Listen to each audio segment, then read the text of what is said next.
Cast, o Infinity Cast número 11, e hoje nós vamos falar sobre EAD, Ensino à Distância. Eu estou aqui com o nosso convidado especial, Lucas, o CEO do Tools, do Labs, e também com o meu parceiro aqui, o Ale Rostert. Segue aí que ele está com um nickzinho novo no Instagram. O Ale e menor. No Instagram aí, Instagram público. O meu também tá público, mas você acredita que até hoje eu não tirei minhas fotos pessoal de lá? Eita. É a correria, cara. É a correria.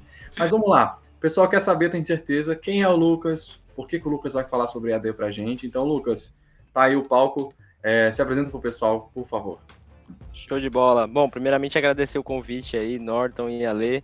Prazer aqui poder compartilhar com vocês, bater um papo, né?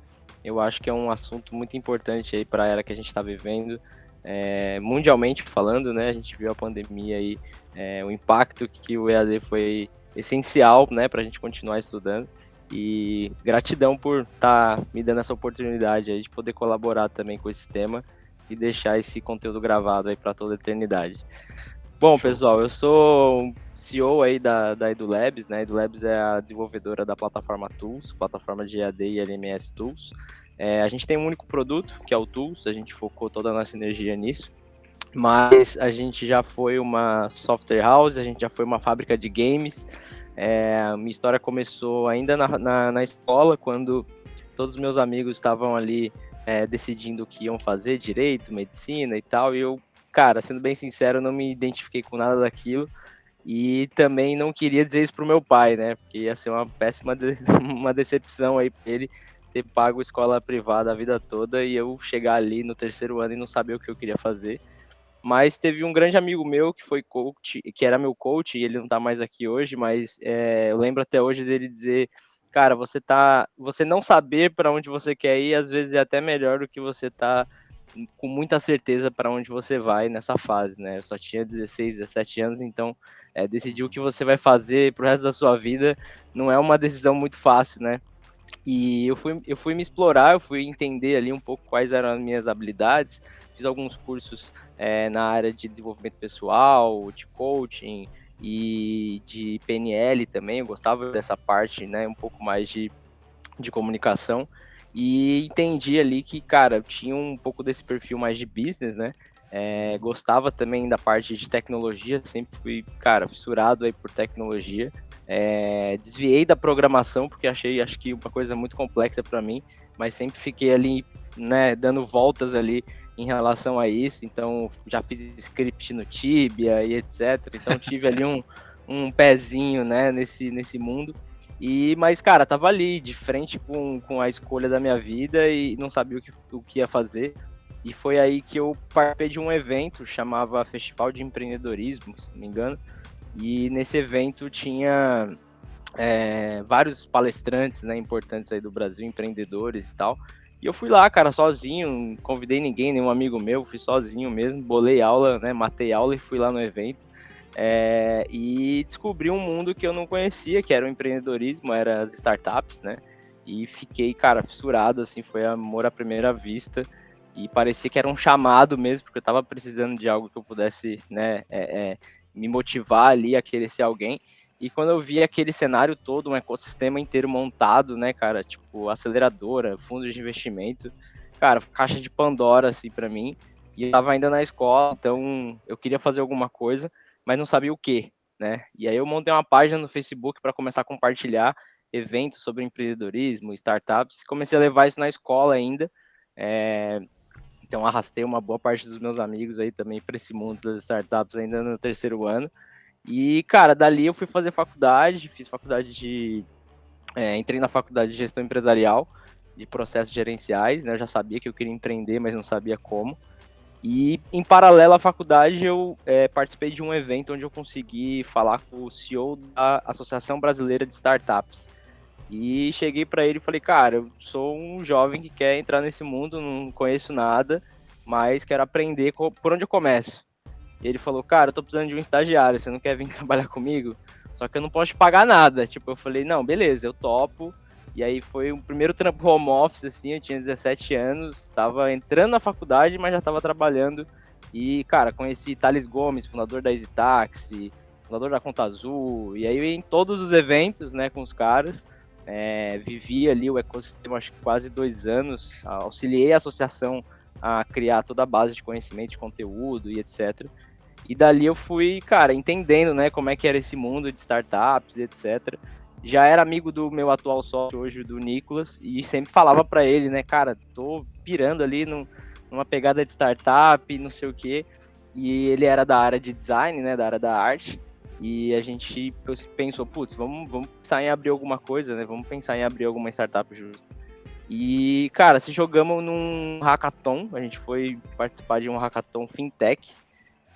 E aí, nesse hackathon, a gente teve ali a oportunidade de fundar a empresa. Então, a gente nasceu dentro do Startup Weekend e a gente venceu o Startup Weekend com um game de educação financeira. A gente desenvolveu um The Sims que, enquanto você jogava o game, ele te ensinava ali como é que usava o banco, como é que usava o cartão de crédito, os riscos, as taxas e tal. E o Bradesco era patrocinador do evento, né? Hoje até é legal porque o Bradesco é nosso cliente. Então a gente Que nasceu legal. ali dentro do ecossistema mesmo. Eu digo que a gente é cria do ecossistema de fato, né, cara? A gente sempre utilizou todos os recursos, incubadora, aceleradora, investidores, né? Então sempre foi essencial para a gente todos esses recursos. E dali começou a nossa jornada, cara. A gente nasceu como uma fábrica de games educacionais, né? Focado para educação. E a minha pegada era matar o EAD, né? Tipo, eu queria, na verdade, acabar com esse negócio de Moodle, tipo, porque era muito ruim as plataformas. Ainda é muito ruim. Então, e aí eu tinha essa pegada de, não, vamos fazer curso em realidade virtual, vamos fazer curso em realidade aumentada, de nada, tipo, já era. Isso aí ficou lá no anos 2000, tipo, e aí, cara, veio, assim, um investidor anjo muito importante, que foi o fundador da TOTUS. Ele no evento também, a gente não tinha ainda, a empresa estava começando a se estruturar, e ele comprou um prédio no nosso game. A gente tinha imagina um SimCity com The Sims, e a gente conseguiu vender, acho que o primeiro espaço no metaverso aí, lá em 2013. Que Mark Zuckerberg nada, rapaz. Cara, a gente já vendia espaço no metaverso, e aí a gente fez na Unity 3D, a gente fez uma cidadezinha, né? E aí tinha o prédio dele lá, com o nome e o banner do prédio dele. E aí você clicava no prédio dele e entrava num minigame. E ele comprou o desenvolvimento do minigame, e a gente era meio que um hub, assim, uma espécie de App Store da educação, né? E aí esse game foi utilizado, e é utilizado até hoje, para treinar os clientes para utilizar o RP, né? Então é um jogo de simulação empresarial que você toma algumas decisões de quanto eu vou levar no banco, quanto eu vou investir em marketing, e no final ele gera um DRE financeiro mesmo. Então você tem que fazer conta, cara, é fantástico, assim. E o Ernesto é uma lenda, assim, da tecnologia, né? Ele foi o primeiro criador de um RP na América Latina. A TOTUS, cara, é o que é hoje, graças às linhas de código daquele senhor que ele tá programando até hoje. Ele programa, cara, já faz mais de 55 anos, ele tem 76, então é chão aí de formação, né? E aí o Ernesto, toda a base pra gente, cara, ele investiu na gente, assim, quando a gente não tinha nem CNPJ. Eu abri a empresa para ele poder investir na gente, basicamente. E ali começou a nossa jornada com games educacionais, né? Então, o EAD, ele era, na verdade, o meu alvo. Eu queria tirar isso do mercado, eu queria transformar tudo em serious games, que era como era a nossa bandeira, né? Não é nem um jogo educativo, mas também não é um jogo tão chato. É um jogo sério que você consegue ensinar através de simulação e não conteúdo, né? Muito mais legal você simular ali do que você aprender o conceito teórico, etc. E aí, cara, até para terminar e devolver a bola para vocês, basicamente eu lembro até hoje, assim, o Nicolas, meu sócio, numa reunião de planejamento estratégico, né? A gente começamos a vender o jogo para Sebrae, universidades e tal.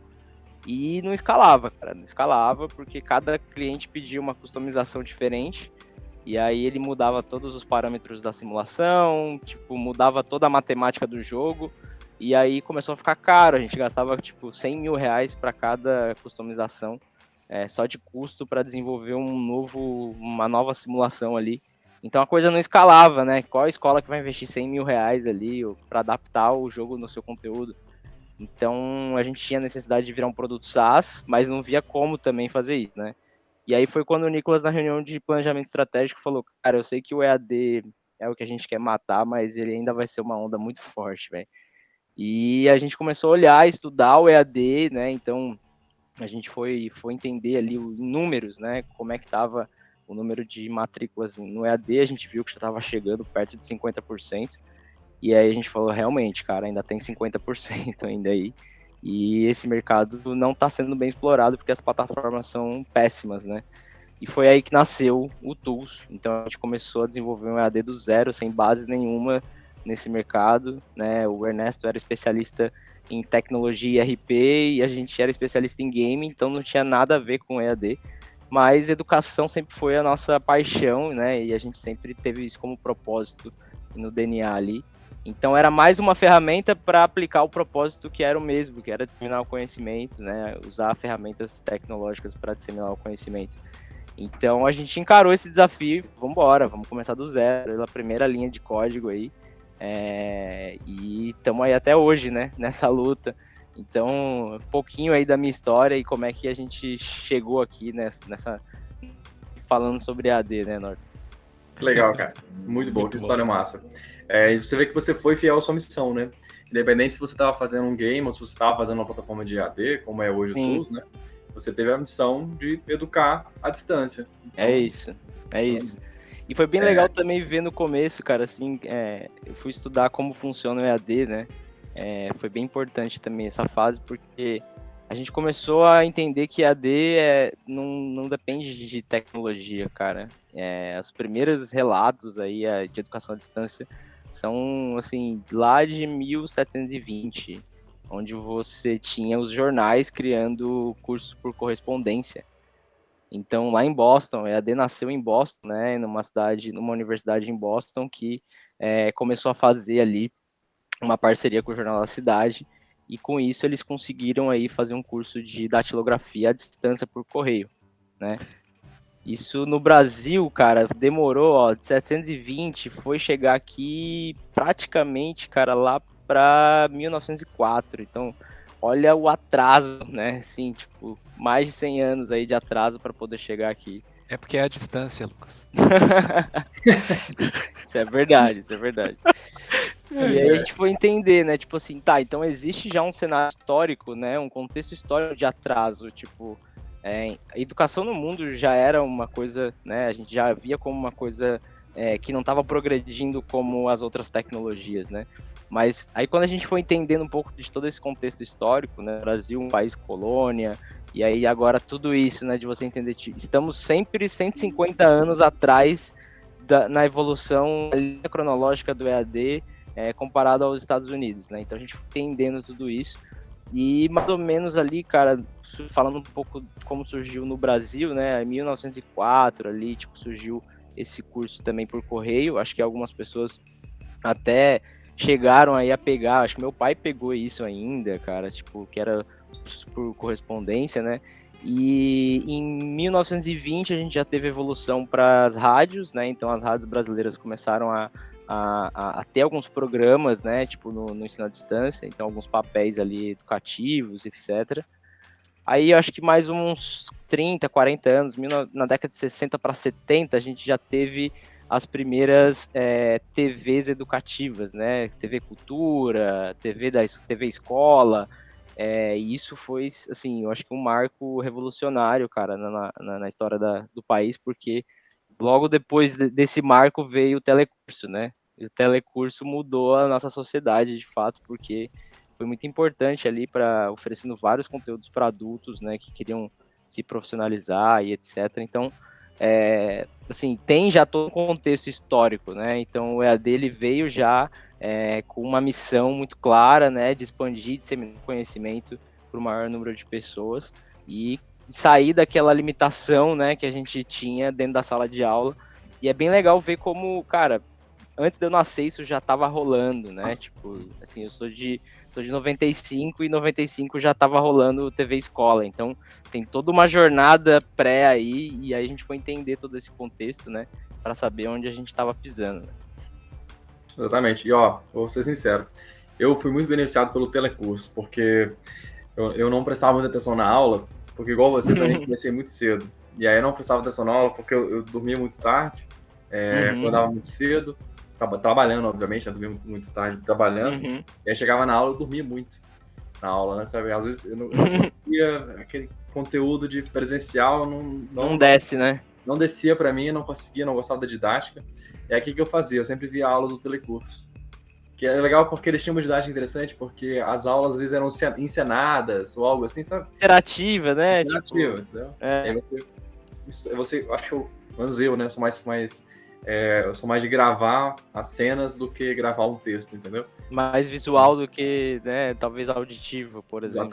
Exatamente. E, cara, eu como desenvolvedor autodidata, tenho muito a agradecer o ensino à distância, porque tudo que eu aprendi foi à distância, né? Com livros de pessoas, de lendas da área, vídeos no YouTube, muitos do Torrent, porque na época o YouTube não era tão bom assim. Então, realmente, o ensino à distância. E é engraçado você comentar, porque eu já ia perguntar isso, porque a gente está falando aqui de EAD, e eu queria saber o que vai definir o EAD. Pelo que você falou, o EAD é desde que você esteja ensinando alguém que não está perto de você, ele é à distância. Né? É um ensino que você está dando à distância. Cara, assim, eu tava na faculdade quando a gente teve essa reunião e decidiu focar no EAD.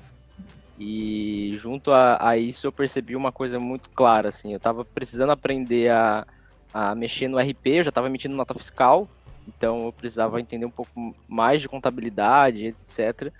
E eu perguntava para os meus professores, eu estava no segundo ano, acho que, da faculdade, e perguntava para os meus professores e os caras não faziam a mínima ideia, assim, tipo, de como fazer isso, porque eles nunca tinham chegado até aquele ponto, sabe? Uhum.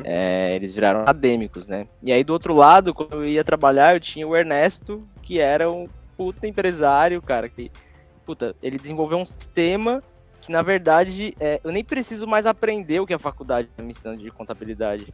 Eu preciso aprender a mexer no sistema, né? Porque eu não preciso mais aprender a calcular, eu tenho uma calculadora, então eu preciso aprender a mexer na calculadora, não fazer o cálculo.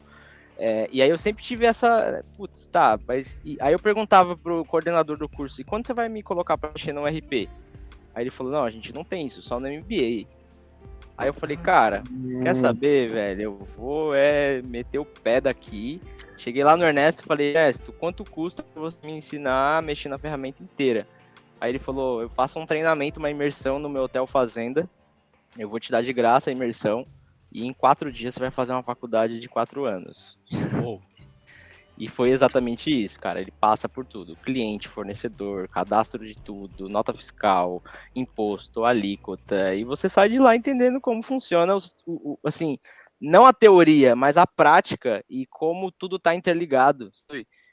Então eu não precisei aprender como fazer uma conta T na contabilidade. Eu precisei aprender como funciona o módulo de contabilidade do sistema. E isso foi essencial, assim, na minha tomada de decisão como empreendedor, porque eu também abandonei a faculdade porque eu entendi que o conteúdo, ele não é nem questão da distância, é um ensino por interesse, né? Eu acho que todo mundo que tem um interesse vai atrás do conteúdo, então às vezes você tá querendo ali fazer um cheat no jogo, ou, né, arrumar um bug que não resolve, e aí você vai atrás, e é muito disso, né? O interesse, ele leva você a buscar o conhecimento, e eu acho que quando a faculdade coloca uma grade, uma trilha, ela perde essa sedução entre o conhecimento e o aluno, sabe? Uhum. Putz, eu quero aprender isso, cara. Não é porque eu quero passar na prova, eu preciso ter esse conhecimento. Né? Eu tenho uma empresa tentando emitir nota fiscal e eu não consigo emitir nota fiscal. Não vou esperar a grade da faculdade. É on demand, né? Deveria ser tudo personalizado, on demand, não baseado numa grade padrão para todo mundo, né? Ninguém vai ter a mesma necessidade que todo mundo no mesmo tempo, né? Então eu já senti essa necessidade, e aí foi aí que eu percebi que existia um gap. Aí foi aí que eu falei, cara, dentro da própria faculdade, eu falei, tá, existe um gap macro, porque a gente tá formando acadêmicos. Eu tô formando professores de administração, não tô formando administradores e muito menos empreendedores, né? Exatamente. E aí foi ali que eu falei, cara, isso aqui não vai virar nada, tipo, e abandonei mesmo com o sonho de um dia voltar lá e resolver esse problema, né? E aí foi quando, depois de uns 5 anos, eu voltei com aquele jogo que eu fiz com o Ernesto, no mesmo curso que eu tinha feito de administração, e a gente implementou, tá até hoje lá, assim, é uma aula prática usando o jogo, e depois o Ernesto, ele faz uma aula em cima do próprio software. Então eu falei de contabilidade teórica, agora aula prática, tipo de informática. Você fala da parte teórica e vamos para a prática. Então eles entram lá dentro do sistema, vamos ver, vamos lançar uma nota, vamos cadastrar um cliente, vamos dizer que um cliente fez uma venda, como é que funciona o fluxo, né? Isso traz visão sistêmica, cara. Mesmo que o cara não vai empreender ou que ele não vá ser um administrador, se ele for o cara lá do estoque, ele vai entender que ele faz parte de uma engrenagem, sabe? Tipo, Exato. E isso é importante, a faculdade forma as pessoas em caixinhas, né? E aí eu comecei a pegar essa birra com a faculdade, né? Eu pensei, cara, é isso que tá me atrasando. Na verdade, a minha educação, ela tá fora da faculdade, tipo... E foi aí que a gente percebeu que existia um gap, assim, histórico, né? Tipo, não é só a questão do EAD, mas a educação como um todo, ela tá invertida, né? O processo tá invertido. A formação de profissionais para o mercado também está invertida, né? Hoje você tem as empresas demandando novas linguagens de programação e demora pelo menos 5 a 7 anos para chegar a um curso dessa linguagem na faculdade. Então, assim, é um gap, cara, que eu não via futuro, né? E aí eu falei, beleza, então além de criar uma ferramenta, a gente tem um problema social mesmo para resolver, porque se o EAD é tão importante assim, ele não pode replicar o processo que não tá legal, né? Ele precisa ser diferente, ele precisa vir com uma nova proposta. E foi aí que eu comecei a entender que a gente precisava de um grande investidor e um empreendedor por trás. Eu era muito jovem, o Nicolas também, hoje eu tenho 27 anos, mas a gente tinha 18 quando criou a empresa. Então a gente sabia que, cara, eu vou mexer com a educação, que é uma coisa bem delicada, eu não sou professor. Sou eu, né? Tipo, eu sou o cara da tecnologia aqui, não o professor, né? E a gente começou a procurar um investidor estratégico para a educação, né? E o cara que deveria ter essa visão, né? O cara que deveria estar olhando para isso. Então, quem está olhando para esse futuro hoje? E a gente mapeou, assim, todos os bilionários da educação e fizemos uma planilha para analisar quem era o investidor ideal, assim, para a EduLabs. Que estratégia, hein? Cara, assim, entrou internacional, entrou todo mundo, assim, cara. E a gente entendeu que, de fato, até tinha alguns fundos estratégicos lá fora que poderiam ser esse player, né? Mas que o problema que a gente queria resolver estava aqui, então não adianta chamar um gringo para vir resolver o problema na favela, né, velho? Tipo, não vai resolver. E aí a gente falou, não, vamos pegar alguém que seja raiz mesmo, alguém que sentiu isso e que viveu e fez da educação uma história de vida, né? E aí a gente conheceu o Janguier. O Janguier tem uma história, assim, fantástica. Ele era engraxate de rua e hoje está na Forbes. É o quarto maior grupo de educação do país. São mais de 80 faculdades aí na Ser Educacional, né? Uma empresa listada na Bolsa. E é uma história, assim, eu sempre falo para ele que ele é o maior case de ascensão social que eu conheço em toda a minha vida.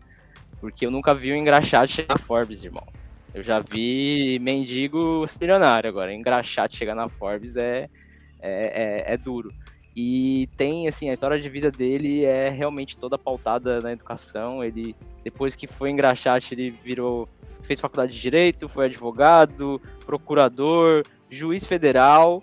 E aí, quando ele já estava lá, né, no final da jornada, para muitas pessoas, seria o final da jornada ali, ganhando seus 40 pau por mês, ele sentiu o chamado de que ele tinha que educar a nação.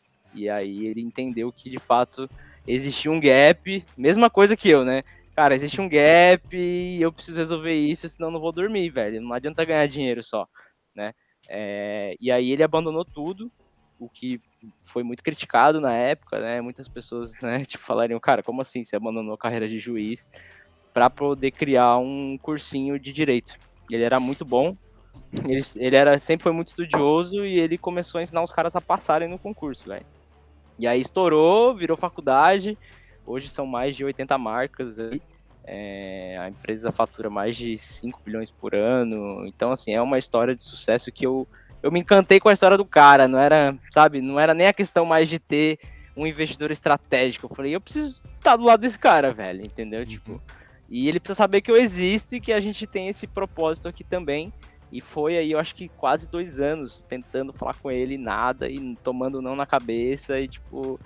Cara, todo mundo quer falar com um cara desse, né, velho? Então a gente sabe como é que funciona.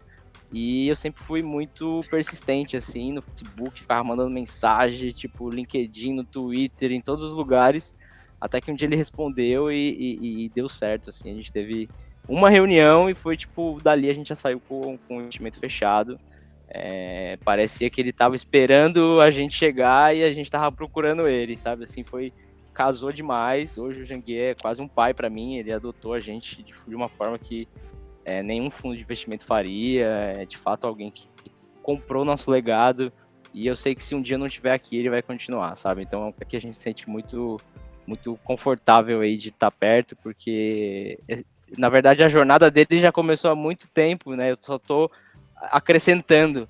Então é por histórias assim, é por pegadas assim que a gente brilha o olho aqui, cara, e se sente realmente útil no mundo, né? Então, para onde eu vejo que o EAD está indo? Totalmente longe, tipo, das faculdades, né? A gente tá indo para um modelo onde, na verdade, as faculdades estão tentando digitalizar a coisa, né? As grandes faculdades já viram isso como um modelo de negócio muito lucrativo, né? Hoje, mais de 50% das matrículas já são 100% EAD, custo muito baixo, altamente replicável, altamente acessível, né? Mas eu tô vendo uma outra tendência, cara, assim, muito mais macro, muito mais internacional, que é a educação livre, né? A gente começou aqui falando de aprender no Stack Overflow, aprender no Google, no Yahoo, e assim, eu acho que o EAD hoje ele tá passando por uma transição de digitalização que não atende, não resolve o problema, né? Acho que ela só, de fato, vai virtualizar as coisas, e de fato a gente vai chegar aí no estado da arte do ensino à distância, que seria o ensino livre, a educação livre mesmo, a gente poder formalizar a educação que é feita no Yahoo, por exemplo, né? A gente tentar entregar ferramentas para que comunidades de aprendizagem se desenvolvam, né? Descentralizar o conhecimento de uma instituição, né? E aí é engraçado porque eu abandonei a faculdade, eu levo essa bandeira de descentralização e meu sócio é hoje o quarto maior grupo de educação. Mas é isso, a gente está junto também, é o mesmo propósito, estratégias diferentes, mas é o mesmo propósito de educar a nação. Eu acredito muito na educação livre, na educação da internet, o que a gente está fazendo aqui agora. Eu aprendo também, sempre aprendi o que eu precisei, tipo, indo on demand no que eu precisava.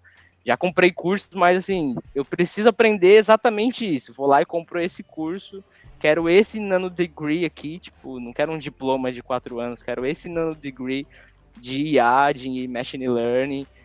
Então eu acredito muito nisso, cara, assim, e eu acho que hoje é muito informal, sabe? Acho que a gente não tem uma instituição que meio que te ajuda a organizar a sua grade curricular livre, vamos chamar assim, né? É muito, cara, você vai por interesse, você vai, né, pedindo indicações para amigos, e eu acho que ainda nenhuma instituição olhou para isso como a gente está olhando, né? A gente enxerga um alto potencial para transformar essas comunidades informais em um produto, né?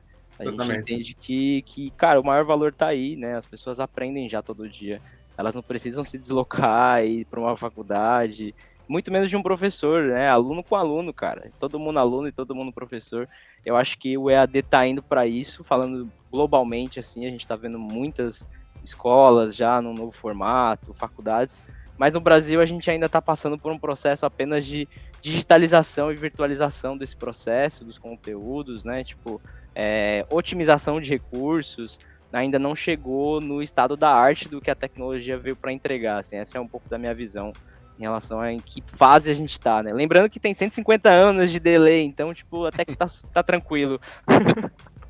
Pois é, cara. E antes da gente proceder aí para os próximos tópicos do nosso podcast, eu sou filho de professora, então sei muito legal. Como é que é que legal. essa dor, né? Porque professor é uma profissão, vou ser sincera, muito judiada, né? No Brasil. Sim, hoje em dia, ganham muito mal, e principalmente professores na rede municipal, rede estadual, né? O federal ainda até um pouco ganha bastante, né? Assim, não vou dizer bastante. Privada ganha bem também. Mas assim, os professores mesmo que estão ali junto com as crianças, etc., é uma missão muito nobre, né? Então, educar a nação é realmente uma missão aí que é para poucos. Você fala sobre EAD, fala de faculdade. Eu também fiz administração. Você fez gestão empresarial, fiz administração de empresas. E é interessante porque você chega no meio da faculdade, você sabe o que é limite, você sabe como fazer uma função super complexa, porque você tem que fazer cálculo 1 e 2. mas você não faz a menor ideia como é que emite uma nota fiscal, e ninguém te ensina isso. E aí não faz sentido, porque você está fazendo administração de empresa. Mas a prática de administração mesmo, que é emitir nota, é conversar com o cliente, gerenciar a pessoa. Aí você vai ver nas grades do MEC, tem 1 ou 2 matérias de gestão de pessoas, sendo que administrar uma empresa é mais administrar pessoas do que administrar qualquer outra coisa, né? Com certeza. Então eu sempre questionei muito isso, e os meus professores na época falavam, a faculdade não está aqui para poder formar profissional para o mercado, tá? Porque a função da faculdade é pesquisa. E aí eu ficava, tipo, acadêmica, assim, né? É acadêmica, né? Aí eu ficava tipo assim, não tá para poder formar profissional. Mas eu não consigo ser um profissional se eu não tiver a faculdade. E a faculdade não me dá a base que eu preciso para ser um profissional. Aí eu sempre falei assim, cara, é um atraso na minha vida de 4, 5 anos, assim, para mim, né? Eu que sempre fui autodidata, sempre gostei muito. Respeito demais faculdade. Sei que a gente não pode generalizar que todas elas são dessa forma. Tem muitas que já estão correndo atrás, tem muitas que incluíram games, incluíram matérias mais dinâmicas. Na área de tecnologia, a gente sempre vai ver um delay muito grande, porque é uma coisa que muda, uma constância absurda, né? O que antes, 3 anos atrás, era mainstream, né? Era famoso, era todo mundo seguindo aquilo. Hoje já é datado, ninguém mais usa, né? Então, realmente tem essa questão, né, da própria área em si. Mas, e tem muita faculdade que não tem como, né? Por exemplo, eu jamais gostaria de ser operado por um médico que não fez faculdade de medicina. Esse é um dilema que a gente sempre tem, né, cara? Eu sempre falo isso. Eu não gostaria de ser operado por um médico, ou atendido por um médico que foi média 6, média 7. Sabe? No EAD ainda, né? Não, eu acho que isso nunca vai mudar, tá? Eu acho que esse tipo de coisa assim, acho que nunca vai mudar. Talvez mude o processo de explicação teórica, sabe? Porque você ainda tem médicos indo para a sala de aula para aprender a parte teórica da coisa, e aí talvez não faça nenhum sentido. Mas a parte prática, né, cara, ali o centro de aprendizagem, a troca da experiência, realmente isso nunca vai mudar. Eu acho que muda. Mas talvez o HoloLens com as luvas, tá vindo aí, né? Tipo, os óculos de realidade virtual. Que aí você vai conseguir operar realmente encostando em algo, né? Mas você ainda vai ficar com medo de operar com esse cara. Vai. Mas ele vai ter mais treinamento também, né? Exato. Eu acho que esse dilema ainda vai ficar muito na história, mas eu tô acompanhando muito que o próprio mercado de tecnologia tá indo, né, cara? Tipo, esse ponto da linguagem de programação que nasce, né? Acho que todo dia morre uma e nasce outra. E assim, você levar 7 anos para transformar uma linguagem, vou dar um exemplo, Golang, né? Levar 7 anos para transformar o Golang numa matéria, cara, já matou o Golang, já veio a outra da Google. A Google já lançou o Carbon agora. Então assim, isso sempre foi uma coisa que, cara, essa conta não fecha, assim, sabe? Da mesma forma que a conta não fecha você ter um médico que foi, né, capacitado aí só pelo EAD e não teve nenhuma experiência presencial ali, tipo, com o corpo mesmo, né? Não só virtual. Eu acho que esse dilema da tecnologia e do empreendedorismo, a conta não fecha para a faculdade, velho. Ela não está capacitada e não deveria ficar ali. Tanto é que o Janguier, próprio dono das faculdades, criou o Instituto Êxito, que é a instituição sem fins lucrativos e o braço nosso aqui da EduLabs também, que propaga o empreendedorismo e educação financeira de forma gratuita em escolas públicas, porque a gente acredita muito nessa formação, cara. Acho que é aí que mora, sabe? Porque o empreendedor, a partir do momento que ele entende que empreender não é abrir CNPJ, é empreender a sua vida, o seu projeto, a carreira, cara, aí pode ser o que ele quiser, entendeu, irmão? Basicamente, não é papo de lei da atração, não, é consciência mesmo, né? Você conscientizar a nação de que todo mundo pode, e ter o Janguier como esse avatar do empreendedorismo, o cara que saiu do engraxate de rua e chegou na Forbes, é fantástico. Então hoje a gente tem um sistema de ensino, material didático mesmo, em parceria com a Unesco. Na verdade, a gente contratou a Unesco para poder fazer um material didático, e ela atribui isso em escolas públicas, e aí leva sempre a história do Janguier também, os materiais, os livros dele como ponto de disparo, assim, né? Porque não tem que ficar ensinando nada técnico, você tem que ensinar o básico, que é, tipo, se autoconhecer, se motivar por algo, entendeu? Você descobrir seu propósito. Então a gente trabalha muito essa parte do empreendedor, porque eu acho que o resto ele vem com o tempo, né? Tipo, se você tiver alinhado e motivado, cara. Tem até um amigo meu que ele fala, se o cara tiver intuição e persistência, ele chega em qualquer lugar, porque intuição, você vê o caminho, e a persistência você não para, então ele vai chegar em qualquer lugar, né? Eu acho que é isso que a gente precisa educar a nação que a opção da faculdade, ok, para quem vai para direito, para quem vai para trabalhos e carreiras que de fato precisam aí desse nível de regulamentação, mas eu acho que existe todo um outro universo de novas profissões que estão nascendo e a faculdade ela não se encaixa. Quem está preenchendo isso são as novas faculdades, né? Então eu estou vendo o Descomplica, que é a primeira faculdade 100% EAD, e os caras entrando absurdamente no mercado. Eu estou vendo a XP comprando faculdade, lançou agora faculdade gratuita com MBA e pós-graduação, e aí eu estou vendo o mercado indo muito para essa linha, onde uma instituição como a XP tem uma demanda de contratação já, né? Aí ela cria uma faculdade não só para contratar programadores, mas para também educar o mercado e sua base de clientes em relação à educação financeira.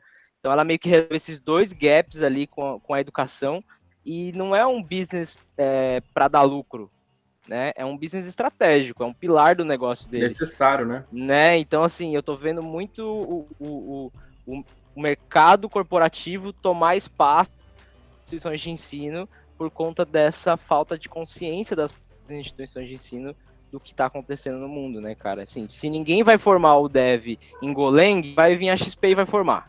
Uhum. Tem a Microsoft querendo contratar, eles também querem contratar e eles enxergam isso um mercado, né? Tipo, a gente viu a Escola 42, não sei se vocês já viram falar nessa escola, mas ela é a escola mais inovadora do planeta. Ela foi criada na França, já tem sedes aqui em São Paulo, e ela é específica para programação, então você passa por meio que um hackathon ali para ser pré-selecionado. E aí você tem um modelo de sucesso no aluno. Você não paga o curso, só que se você for contratado em até 6 meses por uma dessas empresas que estão ali esperando já, né? Tipo Microsoft, Google, IBM, e for maior que $100 mil, você paga o curso, já abate o valor do curso ali. Se não, não paga. Se você não for contratado, você não paga. Então eles garantem para você, né, que, cara, você vai ser contratado. Porque eu tenho, tipo, todas as empresas aqui já me pedindo, eu quero um cara saindo com essa e essa skill, né? Então eu tô vendo, na verdade, essas instituições entendendo, né, que existe um outro modelo de formação de profissionais hoje, e um outro modelo de formações para o mercado de trabalho mesmo. Tipo, as empresas não estão mais indo na Cato, entendeu? Elas estão indo na Let's Code, elas estão indo nas empresas de formação de devs, elas não estão mais indo na Cato, cara. E aí isso quebra todo o modelo do mercado que antes estava muito bem fundamentado, né? De você tem a faculdade formando profissionais em caixinhas para o mercado que vai estar lá na Cato, né? Acabou isso, cara. O meu RH hoje, ele pouco me atende. Eu já até tive essa conversa internamente. A gente não sabe hoje contratar da melhor forma profissionais de tecnologia. A gente recorre para Red Hat, a gente recorre para especialista. Então, eu tô vendo, tipo, isso acontecendo em casa. Tô vendo isso acontecendo dentro do nosso grupo econômico, né, de instituições, e eu acho que muito para essa linha mesmo, cara, assim, de o próprio mercado que contrata criar a sua demanda e a sua própria faculdade para formar os profissionais que quer ter em casa, sabe, assim, tirar essa dependência da faculdade. As empresas querem depender da faculdade para formar profissional. Daqui a pouco eu tô vendo as empresas de tecnologia se unirem e criar uma rede tipo a Fiesp, para fazer um Senai de tecnologia. Tipo isso, cara, tipo isso. Vai ter que ser isso que a gente vai ter que fazer. Porque esses dias eu fui comprar um curso, né, e achei o melhor curso de gestão de projetos que eu achei era da Google. Olha aí. E tipo assim, a Google é tecnologia, não é gestão, gente. Tipo, e tá lá, entendeu? Então, esse mercado já tá sendo preenchido, né? A Google já colocou o pezinho dela na educação e já é um ponto aqui de alerta sempre nas reuniões de conselho, né? Tipo, cara, tem uma Big Tech aqui mordendo o meu pedaço do mercado, então a gente precisa acordar para isso e reagir, né? Exato. E com relação... desculpa cortar, né? Com relação à complexidade, assim, porque você falou que vocês vieram com o Tools do zero, né, Lucas? Qual foi a complexidade para montar uma plataforma de EAD? Você disse bem, né, que o modelo EAD tradicional ele funciona meio mal, né? As plataformas que já existem. Sim. E não é o que acontece com o Tools, né? Então, qual foi a complexidade para chegar no estado que vocês chegam hoje, atendendo clientes tremendos aí, que nem você falou alguns? Cara, a gente nasceu com essa pegada Netflix, assim, né? A gente via Tá, o aluno ele assiste na Netflix e aí ele sai da Netflix e entra num Windows 98 praticamente, que era quase essa a nossa impressão com as plataformas tipo Moodle e etc, tipo, que são open source, né? Tiveram um resultado importantíssimo assim nessa jornada toda do EAD, né? Acho que eu não estaria aqui falando de EAD se não tivesse o Moodle, mas ficaram nos anos 2000, cara. A gente já passaram aí 20 anos, né? E ainda tem muitas escolas e faculdades que hospedam a sua tecnologia no Moodle. E aí, quando a gente entendeu isso, falou, ok, o Windows 98 foi importante, mas agora eu já tenho o Windows 11, eu preciso atualizar o mercado, né? Eu preciso fazer um upgrade tecnológico no mercado. Então, a gente sempre viu essa missão, assim, a gente não queria recriar a roda, a gente queria fazer um upgrade tecnológico. Assim como o RP também evoluiu as empresas, né, cara? Hoje o nível de gestão das empresas evoluiu muito graças a você ter um sistema de gestão empresarial.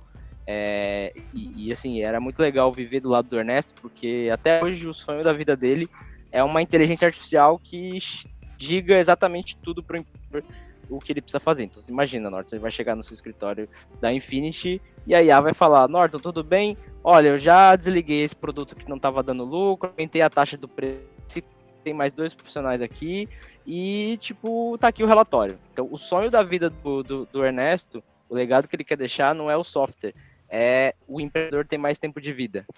E aí o software é o como ele vai fazer isso, né? A gente também acabou se apegando um pouco nessa questão de, cara, o aluno ele precisa curtir a parada, ele precisa curtir, ver o curso, né? Tipo, que nem você entra e curte a Netflix. É agradável, né?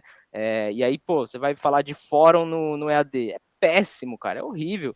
E aí eu tenho o Facebook com uma experiência totalmente, tipo, já adaptada a essa geração, né? Eu tenho o Instagram minimalista, então a gente foi analisar, tipo, o X primeiro, né? A gente entendeu ali que o gargalo não era técnico, o gargalo era de experiência, o gargalo era de inovação. Então a gente precisava entregar para o mercado uma ruptura na experiência e não tipo recriar a roda ou criar uma blockchain, né? Tipo, não ia ser um avanço tecnológico nesse nível. É mais um upgrade, né? Atualizar tipo, o mercado atual. Mostrar para aquela escola que pô, você pode ter uma Netflix em vez de um Moodle. É basicamente isso, né? A gente sempre pegado. Então a gente fez muita pesquisa de UX, a gente investiu muito em UX no começo, cara, assim, o Nicolas, que é meu sócio, ele se debruçou demais, assim, em pesquisas de todas as plataformas de streaming que você pode imaginar, plataformas de educação, a gente fez realmente ali, eu acho que quase 6 meses de só pesquisa de experiência de usuário. E aí a gente entendeu, né, que tinha ali uma proposta que a gente queria validar, a gente lançou para uma pequena base de clientes, não era o objetivo vender, a gente cobrou um preço para validar preço, mas não tinha essa pressão de, cara, eu tenho que vender o produto e etc. Então, isso foi bom também, porque a gente conseguiu rapidamente validar a experiência de usuário ideal. E falando de um pouco de complexidade, né, cara? Eu não acho que foi tão complexo o desenvolvimento da plataforma. Acho que a complexidade foi quebrar realmente esse padrão e entender com o aluno, chamar professor, fazer meio que um focus group para entender tipo qual seria, né, o modelo ideal de plataforma para o século XXI. Esse foi o nosso principal desafio, acho que foi o nosso principal diferencial. Mas em paralelo à inovação muito rápida, né, assim, a gente soltava features todo dia, então a gente sempre teve esse perfil de avançar muito rápido, velocidade, né? Perfil startup mesmo, que sai fazendo. E acho que a gente falhou em alguns pontos, né? A gente focou tanto nisso, tanto na experiência do usuário, que a estrutura, né, da plataforma, a gente não imaginava que ia crescer tanto, né? É um problema bom. É um problema bom, né? Acho que Uber e outras plataformas também passaram por isso. Mas a gente foi tão sedento, né, por entregar a experiência que o mercado precisava, que a gente esqueceu de mencionar que isso poderia chegar a bilhões de usuários, né? Tipo, mas que é a meta, né? Você validou, o mercado realmente queria isso. Exatamente. Então acho que a gente desenvolver não foi complexo, acho que a complexidade vem agora, que a gente precisa trocar, né, tipo, a gente está saindo de uma versão 2.0 para uma versão 3.0, esse é o nosso maior desafio hoje, né, então a gente tem mais de 300 mil alunos conectados diariamente e eu preciso trocar de plataforma em tempo real, né? Agora Esse você é o tem parceiros desafio. bons para isso, hein? Temos grandes parceiros aí que nos ajudam nessa transição de trocar a roda do carro com ele andando, né? E, e a Infinity está sendo essencial aí nesse processo, cara, sem querer fazer merchandising, mas a gente já sabia que precisava fazer isso né, há um tempo. E recentemente, cara, entrou grandes players aí, iFood, B3, e aí a gente entendeu que, enfim, chegou o momento de dar o próximo passo, né? Precisamos ir para a fase 2. E agora o buraco fica mais embaixo, a brincadeira fica mais pesada e mais cara também, né? Tipo, então, eu acho que a complexidade vem agora, desenvolver não foi difícil, mas a inovação foi a nossa bandeira, sabe? A gente precisava apresentar ao mercado que tinha uma empresa com uma pegada mais moderna que ia entregar ferramentas adaptadas para essa geração. E a gente conquistou isso, cara. Agora é manter isso, né? E fazer sempre com que a plataforma esteja estável, evoluindo, mas focando muito mais em estabilidade, na fundação disso, né? Agora, criando do zero, a gente tem a oportunidade de não errar de novo como a gente errou lá atrás, cara. Então, acho que tudo aconteceu como tinha que acontecer mesmo, eu não me arrependo de nada, mas acho que tem lados positivos e lados negativos de você correr demais em uma direção, né? Perfeito. E, Lucas, eu ia até comentar isso, que você comentou do EAD, etc. Eu nem mencionei anteriormente, mas a gente está falando negócio de dev, e não fugindo muito do assunto, mas pegando um gancho aí do assunto passado. A gente aqui também trabalha com desenvolvimento, né? Eu também trabalho na outra empresa, na Nimbus, né? E a gente tem muita dificuldade para poder achar os devs que trabalhem com as nossas metodologias, né? Com a forma como a gente gosta de trabalhar, a nossa cultura, né? E eu vou começar um curso. Eu vou fazer um EAD meu. Assim, eu sou o primeiro aluno, então. Eu vou fazer um EAD, eu vou virar professor ali e vou fazer... Legal.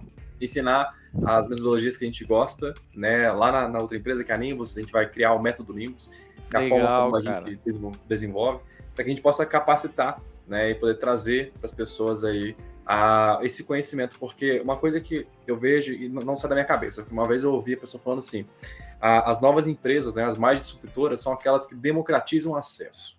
Aí quando eu gravei isso, eu falei assim, democratiza o acesso. Se eu vou pegar uma Uber, ela permitiu com que você conseguisse ir de ponto A ao ponto B sem ter carro, né, sem pagar um absolutamente caro. Se você pegar um Airbnb, você agora consegue ir para vários lugares no mundo que você não conseguiria porque não tinha estrutura para lá, né? Você não conseguiria viver aquela experiência antes.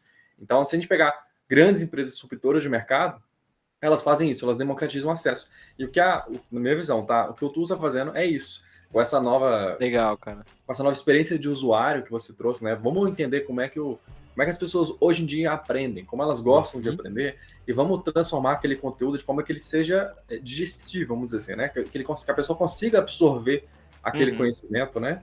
Não de forma tradicional, porque se a gente pegar 100 anos atrás, a escola é exatamente como ela é hoje. Até que a escola que eu estudei tinha 100 anos. Literalmente, o prédio tinha mais de 100 anos. Então, assim, a minha sala de aula tinha 100 anos, e ela estava exatamente da forma como o meu avô aprendeu, né? Então, eu vejo isso como a missão de vocês, quando você fala de educar a nação. Eu também vejo isso como vocês querem democratizar o acesso, né? Através de falando a língua da pessoa de hoje, não uma pessoa de 100 anos atrás, né? O método que foi criado há 100 anos atrás, ele foi funcional 100 anos atrás. Hoje já não é assim. E eu falo assim, por mim, eu aprendo muito mais em podcasts como esse, eu também. Vídeos de Instagram, de canais super interessantes que eu gosto de seguir, o cara me dando uma dica, agora, você não vai furar mais a parede dessa forma, você vai fazer dessa outra forma. E eu fui aprendendo tanta coisa ali, coisa de casa, coisa de... TikTok, até do TikTok, né, cara? No TikTok, se você seguir os canais certos, né, se você seguir as pessoas ali que estão passando aquele conhecimento interessante, você aprende muita coisa, e às vezes... E, cara, eu descobri... Desculpa te cortar, falando sobre o TikTok, eu descobri que o algoritmo dele é muito bom, né? O algoritmo de recomendação dele é totalmente baseado no psicológico. Aí eu deletei minha conta, criei uma nova e selecionei só os temas que eu queria. E aí, na hora que eu tava fazendo isso, eu falei, putz, eu preciso fazer um produto pra isso, cara. Porque, tipo, eu tô hackeando uma rede social pra poder aprender, tipo, porque de fato ela vai me trazer os conteúdos todos ali, tipo, já segmentados, né? Tipo, é um desafio meu hoje de... Pô, eu quero estar conectado com criptomoeda, com blockchain, com tudo. E o TikTok é esse meu feed, né? Esse meu feed de tendências. Então, um pouco disso, cara, de olhar de como é que a gente aprende hoje fora da sala de aula, né? Olhar para esses momentos que a gente está aprendendo, tipo, e não tá percebendo, né? Exatamente. Então, essa missão que você tem aí de democratizar o acesso à informação, né? Eu acho que essa é uma forma de a gente definir aí o trabalho que vocês fazem, e tem tido Legal. bastante sucesso. Você comentou alguns dos big numbers aí, né? 300 mil usuários conectados, players gigantes aí no portfólio de vocês, como a B3, a Bolsa de Valores, né? O iFood, um dos maiores aplicativos, se não o maior aplicativo de delivery aí da nossa querida América Latina, né? Então, assim, a gente tem... Vocês conseguiram bastante sucesso, acho que até por isso que vocês... Eu digo assim, né? Toda aquela persistência, intuição de vocês e trabalho duro, valeu a pena, né? Vocês conseguiram um portfólio muito legal. Então, assim, primeiro, parabéns aí pelo Valeu, cara. Obrigado. Da plataforma. Tamo junto. E parabéns também por ter conseguido esses clientes, que não é fácil você ficar de frente com um cliente desse nível e mostrar sua plataforma e eles gostarem do que você tá querendo oferecer. Sim. E o terceiro, parabéns pela missão, né? De democratizar Valeu, cara. o acesso. E assim, eu acho que teve um empurrãozinho aí que foi, como é que eu vou dizer? Não foi um empurrãozinho bom, mas que ajudou, né, o setor de EAD, na minha opinião, né? Eu gostaria de saber a sua opinião. Como é que a pandemia aí, como é que a Covid-19 impactou o EAD na sua visão? Cara, foi... Como é que eu posso dizer? É tipo acertar na Mega Sena antes de acontecer antes de comprar o ticket, sabe? Porque, basicamente, sim, a gente não fazia a mínima ideia que, tipo, o EAD ia chegar no que chegou na pandemia. Quando eu disse que o Nicolas falou que ia ser uma onda forte, a gente tinha mensurado a onda, né? Ela tinha números. E quando veio a pandemia, a gente falou, cara, joga tudo fora. Precisamos recalcular tudo. Porque agora o mercado, ele vai ficar vezes 10. Não tem mais taxa de crescimento. Agora todo mundo tá obrigado a entrar na onda, né? Assim, ou você entra na onda ou você vai morrer afogado, velho. Tipo, não tem o que fazer, tipo. E aí, basicamente, quando aconteceu isso, tudo já tava vendendo, a gente já tava com o produto no ar, já tava com vários clientes importantes, e aí, tipo, meio que caiu como, cara, eu acertei o mercado certo, na pandemia certa. Assim, não que a pandemia seja uma coisa boa, mas a gente entendeu ali que é pra mim. Eu tô preparado para isso, entendeu? A hora que veio, a gente falou, beleza. E a gente rapidamente começamos a colocar vários recursos para atender escolas, faculdades, empresas que precisavam treinar, tipo, colaborador. Então foi assim, cara, acho que a gente implementou o backlog de 5 anos em 5 meses, assim, tipo. Foi um momento que a gente mais teve entregas, que de fato a plataforma passou por um teste de fogo, assim, sabe? Tipo assim, ou é vocês, tipo, ou não é, entendeu? E a gente tancou, cara. Pra você ter uma ideia, toda a operação do Janguier ficou rodando durante a pandemia toda em cima da nossa plataforma, né? Então, o cara, para um bilionário postar isso, a operação inteira dele, tipo, num sistema que a gente desenvolveu é responsa, né? E a gente segurou, cara. Então, assim, eu vi isso como mais um chamado, né? Assim, beleza, agora na nada do herói você tem, né, tipo, as etapas lá e tem o momento do chamado, do despertar, e aí tem uma hora que dá merda, né? Tem a hora que dá merda lá. Aí eu falei, tá, beleza, entendi, é a hora que merda. E aí eu não me sentia preparado para resolver o problema, essa é a verdade, eu sentia que era para mim, era para nossa empresa, mas eu não sentia que eu estava preparado para isso. A onda era muito maior do que eu poderia ter treinado, né, assim, acho que essa era a sensação, e todo mundo, tipo, cara, precisando entrar. Era assim, todo mundo precisando entrar, tipo, e a gente também não tinha preparo operacional para aguentar tanta demanda, né? Ninguém tinha. Ninguém tinha. Acho que o mais difícil foi a cultura das escolas, né? As universidades, elas já estavam tranquilas com a EAD, cara. As universidades, elas já lucravam mais de 50% aí da sua receita já com EAD, então já virou unidade de negócio, né, cara? Já virou braço. Então as universidades pouco arranhou, assim. As pequenas, sim, as pequenas tiveram que procurar plataformas, né, etc. Agora as escolas foi, assim, uma catástrofe, cara, porque primeiro que não ficou claro o que é ensino que é ensino à distância. Depois de toda essa pandemia, eu acho que não ficou claro ainda, né? O ensino remoto, cara, é um Zoom, é um Meet, é uma aula que depende de você estar ali naquele momento, né? E o EAD, ele não é o Meet gravado, né? O EAD, na verdade, é aquela aula colocada dentro de um programa curricular numa plataforma de auto-instrução, ou seja, o EAD é auto-instrucional, né? Eu acesso a qualquer momento, eu vou lá, eu me sirvo, é tipo self-service, né? Essa é a diferença. Então, ele exige uma cultura, tipo, a gente até fala que o EAD ele é muito mais para adulto do que para jovem, né? Existe uma cultura de, cara, preciso desse conhecimento, eu preciso de disciplina, eu preciso me organizar para poder aprender, né? O ensino remoto não, é que nem essa sala de aula, das 7 às 18 e tem o horário lá para estar lá, né? E tem que ter presença e etc. E aí muitas escolas perderam a oportunidade de aplicar o ensino à distância e recorrer ao ensino remoto. Uhum. E qual é o débito técnico, né? Vocês gostam muito desse termo. Qual o débito técnico de você não ter aproveitado a pandemia para já ir logo pro EAD e ficar no ensino remoto? Pais reclamando que, tipo, né, os filhos ficam o dia inteiro em casa e não prestam atenção e etc. Por quê? Porque, de fato, cara, você não mudou nada, você só colocou um professor na frente da câmera e os filhos em outro lugar, né? Tipo, a escola continua a mesma, ele ainda quer trocar aquela ideia com o amigo, ele ainda quer zoar e etc. Então você tem uma disrupção do modelo presencial para o modelo virtual. E, cara, hoje, quando você volta, o que de EAD que ficou? Né? Ficou o híbrido, que é um professor lá no presencial, gravando e transmitindo essa aula no ensino remoto. Assim, não é ensino à distância isso, cara. Entendeu? Não é ensino à distância, velho. Ensino à distância é um documentário que o cara faz todo um roteiro, tem todo um planejamento pedagógico, tem, tipo, o cara vai atrás de fonte, tipo, você tem todo um processo de construção da linha de raciocínio, né? Não é simplesmente um vídeo gravado, né? Não é um Zoom gravado, tipo, né? Então a gente entende que a plataforma, quando ela é focada para autoinstrução, tem que ter um engenheiro pedagógico, vamos chamar assim.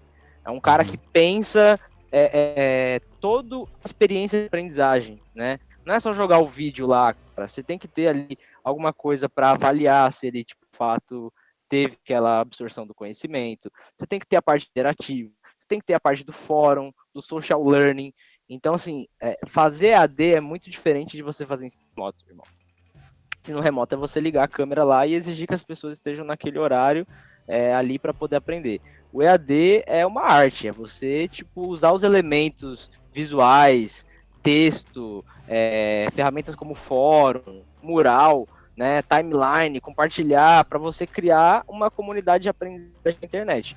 Então, é isso que, assim, muito distante. As escolas não chegaram nem perto de fazer isso, né? As faculdades, elas já estão entendendo que a pegada não é mais digitalizamento, que é criar essas comunidades de aprendizagem, como o Discord é hoje, né? Você entra num servidor de game lá, tô jogando GRP, cara, aquilo ali é fantástico, velho. Eu acho que é mais organizado que o nosso governo, velho. Tipo, entendeu? Os caras têm toda a estrutura de organização para você ir entendendo como funciona.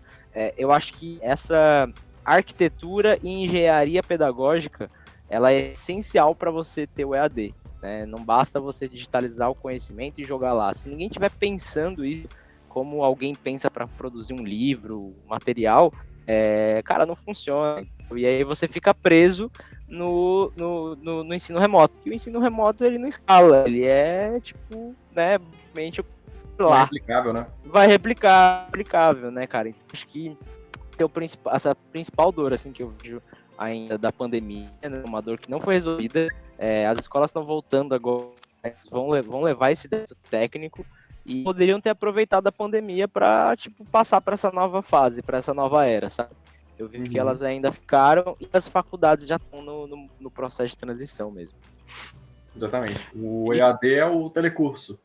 É remoto é um Zoom normal, que o professor fica falando as coisas, né? Exatamente. E, cara, dá um trabalho produzir conteúdo, rapaz. Você gravar um vídeo Dá. de 5, 10 minutos, você fica 2 horas para fazer. Dá. No mínimo. Esse é um... Pode falar, Lê, desculpa. Não, continua a tua ideia aí. Não, eu ia dizer que esse é um próximo passo também, cara. Eu acho que a gente tá agora vivendo a 4ª revolução industrial, né? A EduLabs já tem uma inteligência artificial foco da educação. No primeiro momento, a gente vai fazer uma espécie de professor 24 horas para atender o aluno quando o professor é lá. Mas a gente já tem alguns testes aqui no laboratório de inteligência artificial criando videoaulas. Que legal!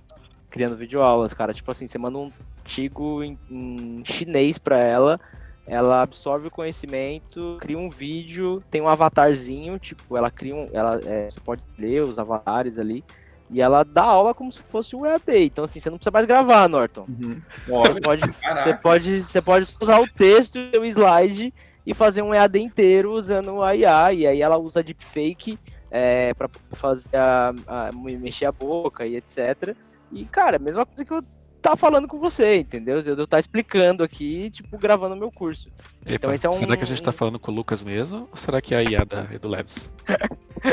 O próximo passo também vai ser esse, cara. O professor poder ter ali uma espécie de avatar dele para atender o aluno. Vou ter que colocar um captcha aqui, Lucas. Marca aqui se você não é um robô.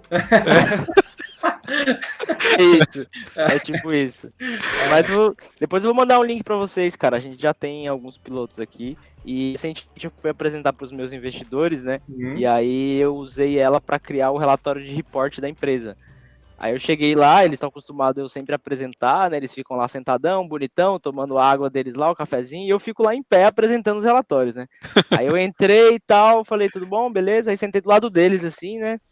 Aí eles já... Ué? Aí eu falei, hoje eu vou ficar desse lado da mesa aqui, tipo... Aí eles, como assim? Eu falei, quem vai apresentar é o Eduardo aí, nossa inteligência artificial. E soltei o play, cara. Aí os caras, tipo assim, cara, não tô acreditando que você fez isso, tipo... E aí eu bati em algumas APIs que a gente tem do HubSpot e trazia em tempo real, tipo, faturamento da empresa é tal, não sei o que, tal. E aí os caras, tipo assim, meu Deus, como assim, cara? Tipo, e muito rápido, assim, hoje é uma... O deepfake, ele é muito utilizado para besteira, né? Mas se você utilizar ele para coisas boas, cara, tipo, dá para fazer muita coisa, tipo...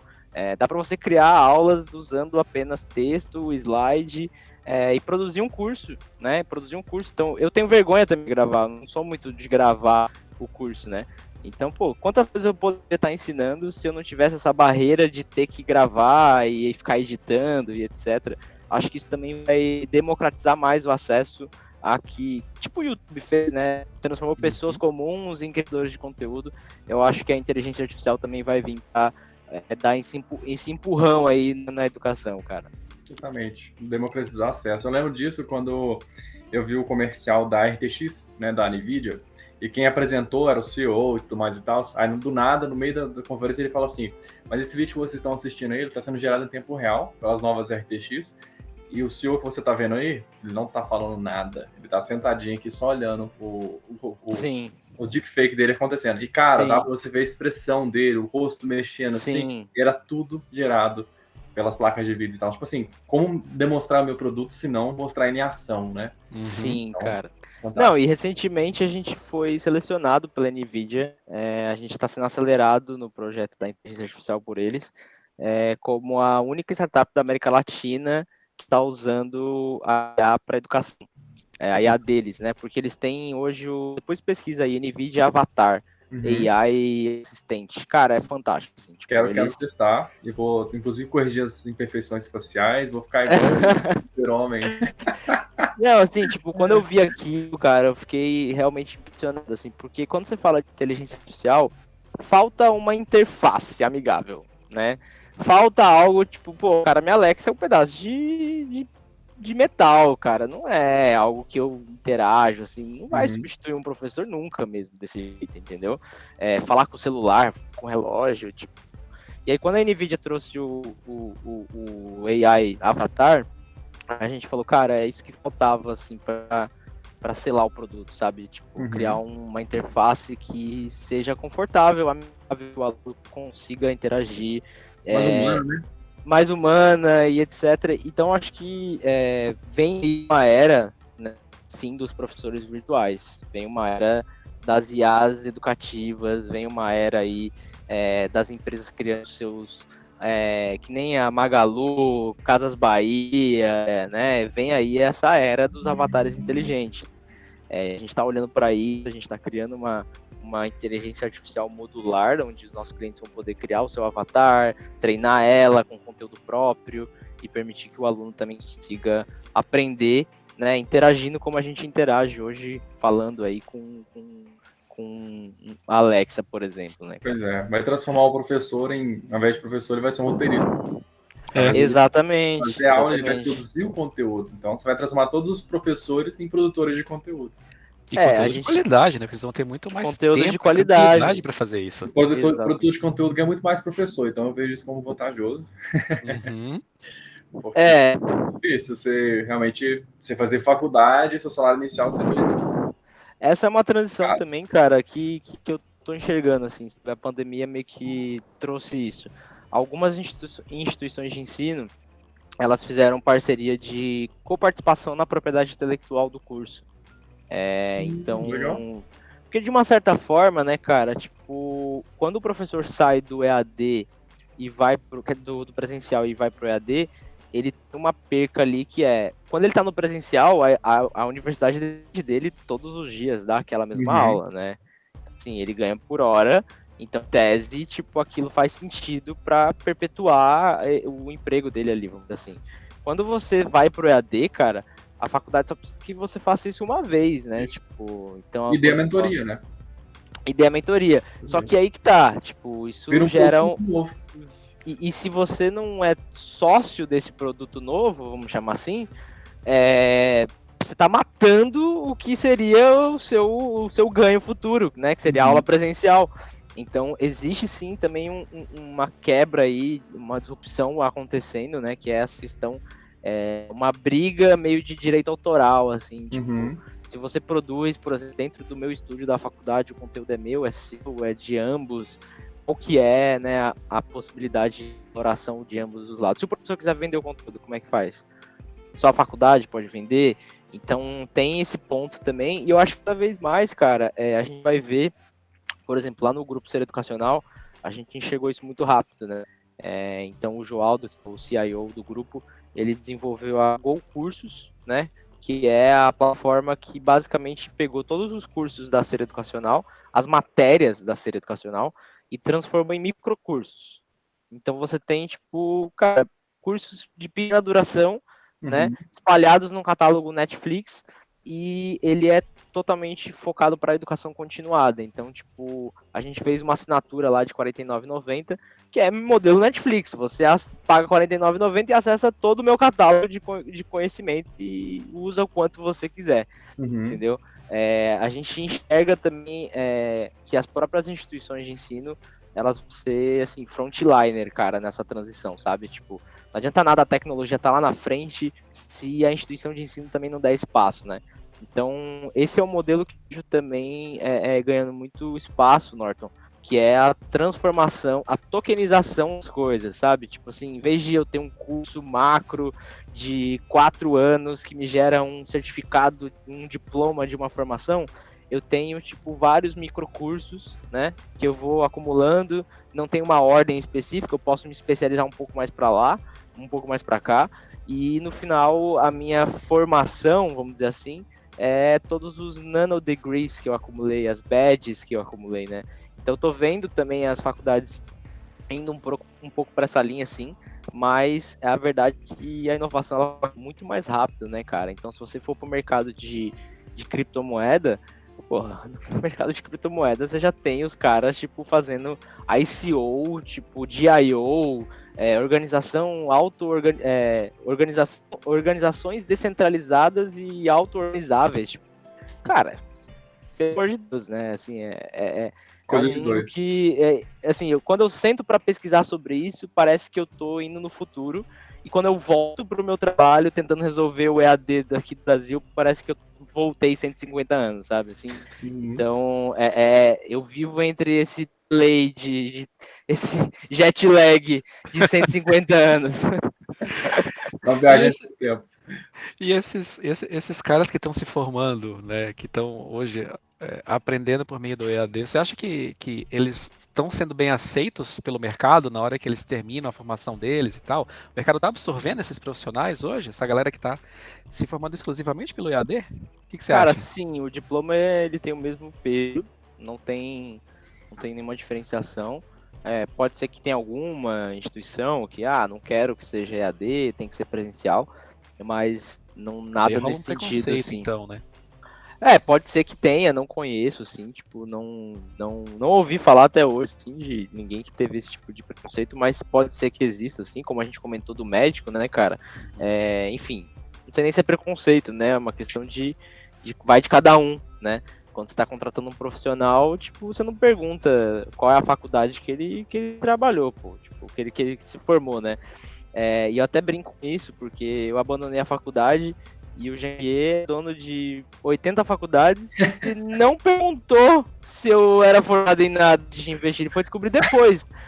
E aí, pra mim, isso prova que um bom profissional, o diploma fica no bolso, fica em casa, entendeu? Você não precisa de um diploma pra isso, né?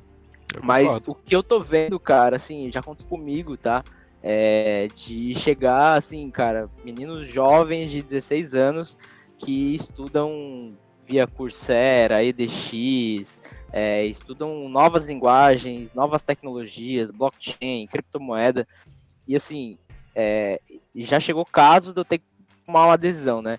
Vou contratar essa pessoa que tem 60 nanodegrees sobre diversas tecnologias, e tinha em Harvard, MIT, ele foi fazendo, né, tipo, perfeito, assim, a estratégia do menino foi, assim, eu falei, cara, puta, eu devia ter tido essa ideia antes também, tipo, porque foi, a hora que eu olhei, assim, ele tinha uma wallet, né, ele usou o OpenEdges, ele abriu no smartphone dele, na wallet do iPhone, um cartãozinho chamado Student Pass, tipo, Passport Student, alguma coisa assim.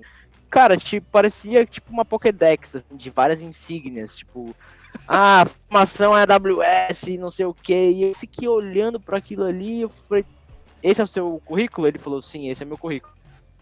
Aí, beleza, aí eu peguei o próximo cara, era um cara formado em análise de sistema, 30 anos de mercado, especialista em Java e etc. E aí eu perguntei para esse menino, o mais jovem, né? Eu falei, quanto tempo você aprende uma linguagem? Ele falou, acho que em 2, 3 semanas eu aprendo uma nova linguagem. Aí eu falei, então você tá contratado, cara. Quem que é? Quem que é? Fala o nome dele aí. Vou dar os parabéns pra ele ali no grupo. Cara, se eu te falar quem é, você nem acredita. Leonardo Marciano. Já participou em podcast aqui com a gente. Com 16 anos, com 16 anos eu conheci esse menino e eu tinha que escolher, eu tinha pouco dinheiro, eu tinha que escolher entre investir na inovação ou investir na estabilidade, né? E eu apostei entre hoje o menino é um sucesso aí, acho que todo mundo sabe do potencial dele. E pra mim foi a melhor decisão que eu fiz na minha vida, assim, cara. Não me arrependo de... E hoje eu não olho mais currículo. Eu não olho mais currículo e não olho mais a parte acadêmica do currículo.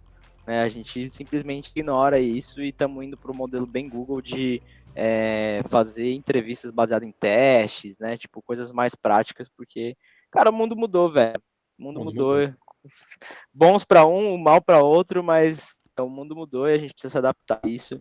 Vocês também estão vivendo aí esse mercado, vocês sabem que a transição é muito rápida, né, cara? Se você ficar 2 dias dentro do quarto, a coisa já mudou, então tem que ir lá na janela para ver como é que tá. Até comentei com o Léo esses dias, falei, cara, acho que não faz nem 2 anos que profissionais de QA, né, de tester, tipo, eles eram, tipo, lei dentro das empresas. E hoje eu já tô vendo empresas que não tem mais QA e não tem teste, cara. Tipo, e como assim? 2 anos? É muito rápido, entendeu? A coisa muda muito rápido. Então, eu vejo que, voltando de novo à educação livre, né? Essa educação informal, essa educação baseada em interesse, né? E esses passaportes online do aluno, acho que esse é o futuro, cara. Assim, eu acho que o mundo todo vai se adaptar a isso, né? O resto o resto é resto, assim. Isso vai ditar o próximo passo da educação. As empresas e as instituições de ensino, elas vão precisar se adaptar a essa molecada que aprende qualquer linguagem em 3 semanas, assim, sabe? É Legal, isso. legal. Inclusive, pessoal, quem está nos assistindo ou nos ouvindo aqui no podcast, a gente tem um podcast com o Leandro Maciano. É o primeiro podcast que a gente fez sobre invasão hacker. É um podcast fenomenal. Lá a gente falou sobre criptomoedas, falando sobre o Bitcoin, falando sobre o hacking em si, né, que era o assunto principal. Falamos, inclusive, quando a gente fez esse podcast, foi quando teve uma grande invasão varejista no Brasil, né, uma das grandes varejistas no Brasil. Uhum. Lá a gente comentou sobre alguma das coisas de hacker, para quem é curioso e quer saber mais sobre a questão do hacking, né? Esse podcast é fantástico, vocês vão gostar muito, certeza. Então, não esqueçam de passar lá e assistir aí, colocar na lista de vocês, se vocês não assistiram ainda, tá? E, Lucas, você falou o negócio da pílula de aprendizado, né? Do nano degree, né? E, cara, é interessante isso, porque no inglês tem uma expressão que fala Jack of all trades, né? Que seria o cara que manja de tudo, mas não é mestre em nada. Toda obra. Né, exatamente. Então é Jack of Trades, Master of None. Ou seja, ele faz tudo, mas não é mestre em nada. Mas às vezes um profissional desse, que sabe tanto de tanta coisa, ele vai conseguir ter umas soluções, principalmente na área criativa, né? Ele vai ter um insight, né? Ou seja, ele vai conseguir descobrir soluções ali de uma forma diferente das outras pessoas, por ter realmente essa visão mais ampla, né? Não extremamente focada naquilo ou naquela grade que ele foi feito, não foi formado numa esteira, né? Não entrou numa caixinha e saiu assim, né? Igual todo mundo. Uma pessoa que teve uma visão maior, né? E às vezes, pelo menos na minha experiência no longo prazo, pessoas que têm esse tipo de capacidade, né, de conseguir... Capacidade não, porque acho que todo mundo consegue, né? Mas tem esse mindset, né? Essa visão de mundo aí de, não, eu vou enxergar todo o macro, né? Exatamente, vou enxergar todo o macro, vou fazer aquilo que realmente eu acho que faz sentido para mim. E às vezes você acaba se encontrando, porque, por exemplo, quando eu entrei na faculdade de administração, eu queria aprender sobre administrar empresas, porque de tecnologia eu já entendia, né? Então eu não via a faculdade agregando, porque eu olhava a grade da faculdade e falava assim, putz, vou sair de lá aprendendo Java. Eu já sabia Java 5 anos atrás. Então vai estudar o Tenenbaum, aquele livro desse tamanho. Então assim, não fazia sentido para mim. Aí eu falei, não, vou aprender sobre administração de empresa. Eu entrei na faculdade para saber administração de empresa, porque eu queria administrar uma empresa de tecnologia. Agora, o que eu mais aprendi, por incrível que pareça, o livro que mais me ensinou administração era de uma pessoa que não era formada em administração. E assim, o conteúdo que tinha naquele livro, naquelas 140 páginas mais ou menos, eu conseguiria resumir os meus 5 anos de faculdade de administração naquele livro. Ele ensina legal, cara, do que a faculdade em si. E é um livro assim, direto ao ponto, sem cerimônia. Legal. É um livro do Tim Ferriss, que inclusive hoje é um cara famoso pra caramba, um dos investidores da Uber, inclusive. Chamava Trabalho 4 horas por semana. Porque, exatamente, a ideia dele era o seguinte, eu vou te ensinar a prática de como você faz para trabalhar 4 horas por semana. Aí ele mesmo fala no livro, ok, o título é bem chamativo, né, porque eu tenho que fazer isso, né, marketing, né, mas se você aplicar o que você está fazendo aqui, pode ser que você não trabalhe 4 horas por semana, mas você vai trabalhar muito menos, porque você vai ser muito mais eficiente. E ele te dá ali, conteúdo, ele fala sobre lei de Pareto. Por incrível que pareça, eu não aprendi lei de Pareto numa faculdade de administração, que não faz sentido na minha cabeça. Como que você não aprende a lei do 20, né? Como não? Numa faculdade de administração tinha que ser necessário, tinha que ser grade esse negócio. E lá ele fazia em 140 páginas. Eu acho interessante você falar dos nano degrees, né? Porque é direto ao ponto, não tem cerimônia. É tipo, vou te ensinar a mexer nisso. Então é assim que você faz, quando você tiver problema vai ser assim acontece por causa disso, e às vezes você aprende muito mais rápido naquilo do que você ficar o semestre inteiro falando e remetendo aquela palavra, a pessoa não aprende, ela decora para a prova, faz a prova e esquece o conhecimento. Né? Não tem mais aquele conhecimento nenhum. Né? E hoje em dia você vê muito o mercado exigindo, por exemplo, quando a gente vai contratar na outra empresa lá, até aqui na Infinity também a gente olha muito isso, se a pessoa tem um diploma, não de faculdade, mas um certificado de alguma prova. Por exemplo, se o cara é certificado da Amazon. Certificação, né? Exatamente, fez a certificação da Amazon. Aí você vê que o próprio mercado sente falta, né, de ter profissionais que são realmente proficientes no que eles estão fazendo. Não porque eles formaram administração, são ótimos administradores. Mentira, não são. Perfeito. Então, assim, é interessante você ter essas provas de fluência, igual você tinha para inglês, você fazia lá a prova de Cambridge. Às vezes você nem fez nenhum curso de inglês, você aprendeu online, você pegou o Duolingo lá e foi aprendendo. Aí você faz uma certificação de Cambridge e pronto. Se você fala inglês certificado por Cambridge. entendeu? É tipo os agentes autônomos da XP, né? Não tem faculdade para isso. Exato. Tipo, o mercado cria o conteúdo, cria o padrão, cria o treinamento e regula isso também, né? Exatamente. Então acho que, cara, eu vejo assim, toda vez que veio aquelas insígnias Microsoft, AWS, é porque alguma faculdade não atendeu essa demanda, sabe? Exatamente. E eu sempre falo isso pro meus sócios, eu falo, cara, tipo, vai chegar um momento que, tipo, só vai estar na faculdade o concurseiro. Porque vai ser obrigatório ter os diplomas. Exato, entendeu? Porque os caras que de fato querem ser contratados por uma empresa privada, ele vai estar olhando a certificação. Ele não vai estar olhando mais o diploma, entendeu? Exatamente. Ele Até vai porque tentar. você consegue a certificação se você realmente acertar. E para acertar, você tem entendido. Não adianta você ter a faculdade, né? Não é o diploma que faz você ter a certificação. Então, esse é um ponto também que assim, pensando no mercado de trabalho, né, cara, novas profissões, não dá tempo da faculdade acompanhar a criação de uma nova profissão, entendimento do método, não dá. Então, a gente vai realmente ir para um mundo onde vai ser o caos organizado, né, cara? Assim, os usuários anônimos organizados, né? O PCC é o crime organizado e aí tem os usuários organizados. Tipo assim, cara, a gente cansou de vocês ficarem ditando a trilha do que eu tenho que aprender e agora a gente se autorregula aqui, a gente se auto-organiza, cada aluno cria, né, a sua trilha de interesses, né? E isso bloqueia oportunidades de trabalho, dependendo da trilha do conhecimento que você adquirir. E é isso, cara, contato direto entre aluno e mercado, não tipo, a gente fala muito de tirar o intermediador, né, o intermediário, né, e eu sempre enxergo isso como um ponto de atenção pra gente, né, se a gente quer ser uma daquelas empresas que você falou, Uber, Airbnb, cara, é disrupção de tirar o intermediário, né, tipo, não tem muito o que a gente falar, tipo, e tirar o intermediário, a gente tá falando de todas as instituições que são detentoras do conhecimento. E aí, imagina, eu sou sócio, cara que é dono, tipo, da minha briga com ele, para de produzir o conteúdo e começa a chancelar. Apenas chancele o conteúdo. Porque, tipo, o que a instituição de ensino tem que fazer é ser o hub. Né? Eu tenho que ser o hub, não... Eu preciso ser a Apple Store, não o app. Entendeu? Verdade. Pensar, de fato, como o Airbnb pensou, né? Puta, o Hilton tinha lá 100 mil quartos. Cara, ia levar 100 anos para eu ter 100 mil quartos.